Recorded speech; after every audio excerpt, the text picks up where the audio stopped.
welcome back to another episode by myself, Beach ASMR, and today we are again going to be looking at a Lonely Planet book. I've got the Denmark version here. I have already recorded a video using this book, but I'm unsure if I'm going to upload this one first or the other one, so this might be the first, it might be the second that you've seen with the Denmark Lonely Planet book. And today we're going to go in blind. I've not properly had a look yet, but I wanted to have a look at the section on Copenhagen with you. Now, I went to Copenhagen about a year, sometime last year. I won't say exactly when, but within a year to 2 years ago. And I don't think I did it right.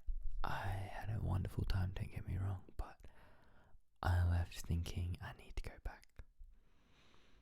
We walked and walked and walked, and it was amazing, and we saw some beautiful things, but I just feel like I missed out on one or two things, so I'd love to go back. Okay. So, page 46 to 87, so we're not going to stop and read everything, but we'll just rather pick out interesting bits and pieces and all that kind of stuff. 46, Scandinavia's effortlessly cool crown jewel. Just make sure this book's in the center for you. Okay, there's where I want it. So once a pleasant and provincial northern capital, today Copenhagen has been transformed into a global tastemaker and torchbearer for good life. But how? So we've got here Nyhavn. I've been there. Beautiful, loads of lovely seafood restaurants on the front. Wonderful.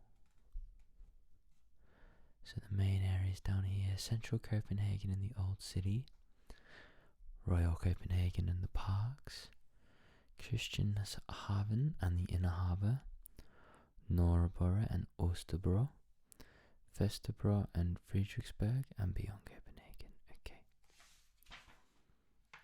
We got a map here with the different areas. So right kind of in the harbour centre, we've got the castle and the parks, the old city, Christianshavn and the harbour,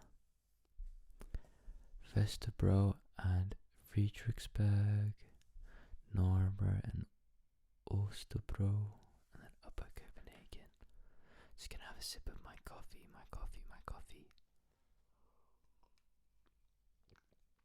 I've got a decaf because it is about 25 to 5 in the afternoon. Early evening, afternoon, I don't know. So here's our map with the central kind of dock here.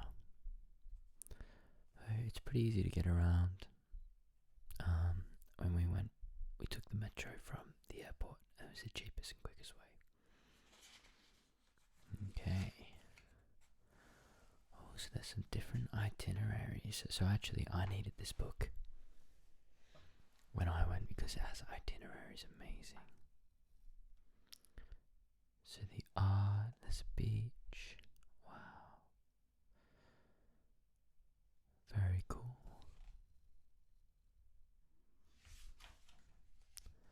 So central Copenhagen and the old city.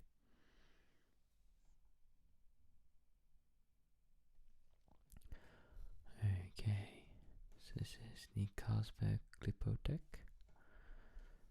which is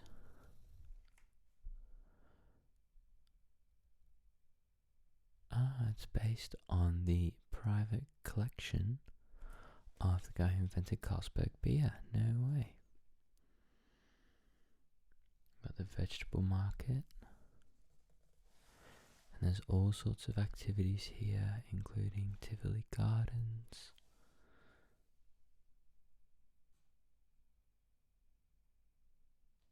So over here is Tivoli. That was closed when we went. Carlsberg, loads of amazing stuff. Christiansberg Salt, Det Kunstneriske Bibliotek, the big library, Slottsholmen. here's all a bit more.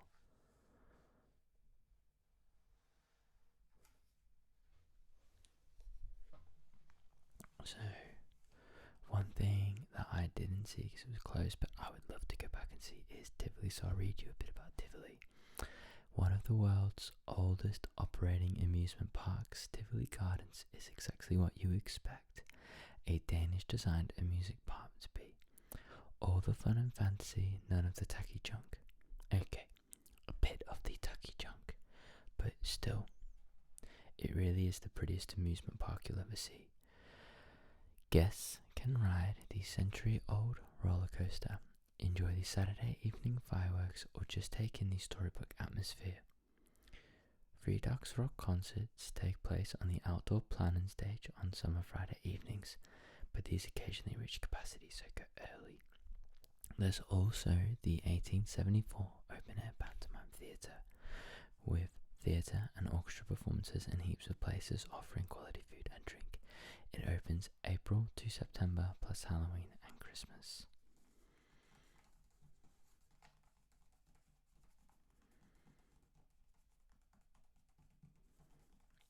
There's a bit about, and this will be part of Tivoli here.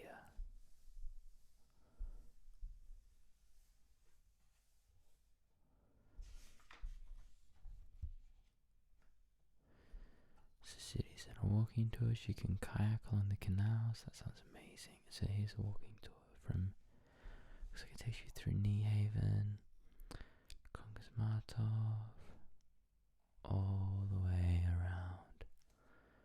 Very cool.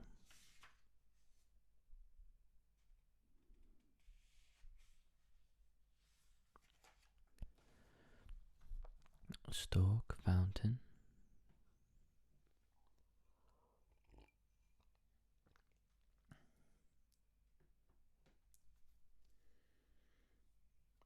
And some different places to stroll here as well. Strukt.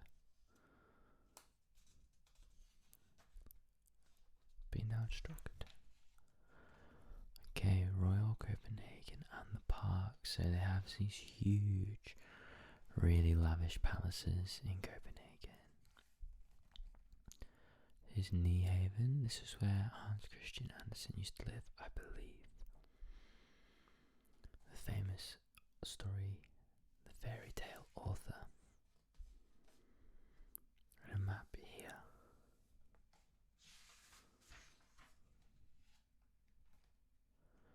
Castellet with the very pretty windmills, and more Royal Copenhagen.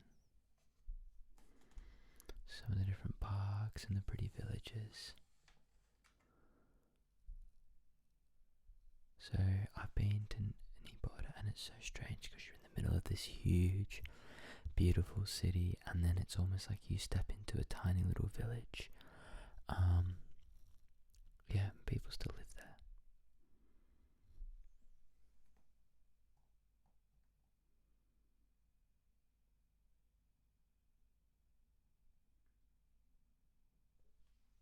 There we go.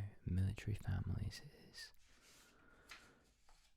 There we go, and you can also, of course, go see the famous Little Mermaid statue. I won't lie, it was a bit of a trek to get there, and it was kind of underwhelming.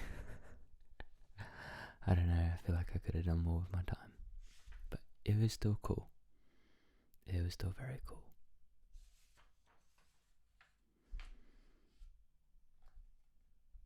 Here we have some more stuff around the docks.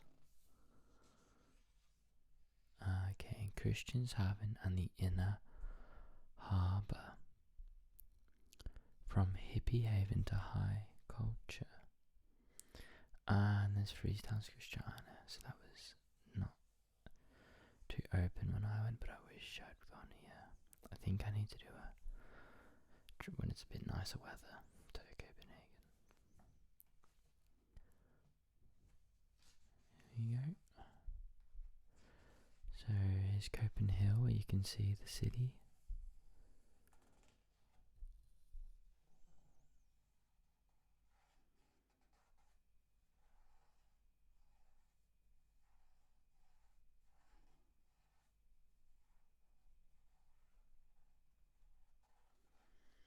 So this Copenhagen here is a ski slope and a climbing wall and like a viewing point.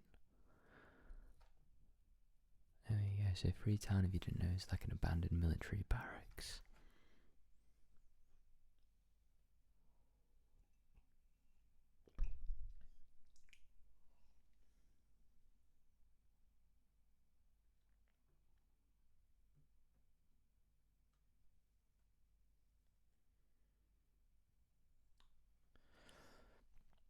Freetown, I was just double checking before I went. So Freetown is famous because weed and hash are openly sold here against kind of Danish government wishes. So it's illegal in wider Denmark, but in Freetown, Christianity, it's like openly you can buy weed and hash. And you used to be able to buy harder drugs, but they called it out. So yeah, a lovely picture of Freetown here. Okay, so Mikkel beer, you may have noticed it's in the UK, these Mikkel beers are popping up everywhere kind of over the past 3 years. There we go.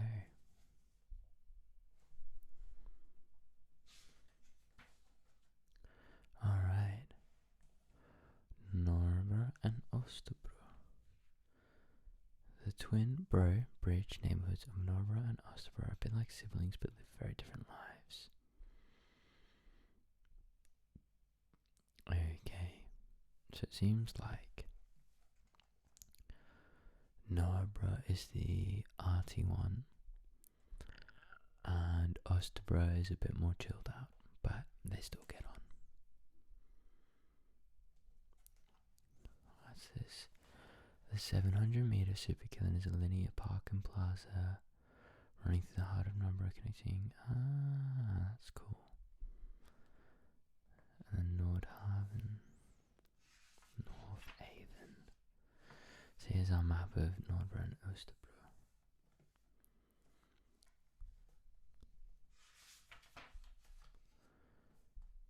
Some different things through here.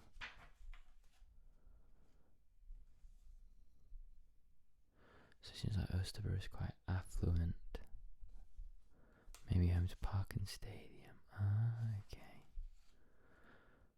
Party meets posh in Vesterbro in Friedrichsberg. Huge park. And that's where War Pigs is. I've heard of War Pigs. Apparently a must visit. And then we have Beyond Copenhagen with the Hunting Lodge, Bellevue Beach, Louisiana Museum of Modern Art. And you can head out towards like Lyngby. And then we move on to Zealand, but we're not going to go there today. That was a really nice flip through to see some of the interesting parts of Copenhagen. Well, there we go. Well, thank you so much for watching, and I hope you enjoyed. And if you'd like to go more in depth, I highly suggest you have a look at this book, The Lonely Planet Denmark edition. And I will say thank you for watching, and bye bye for now. Adios, adios, adios.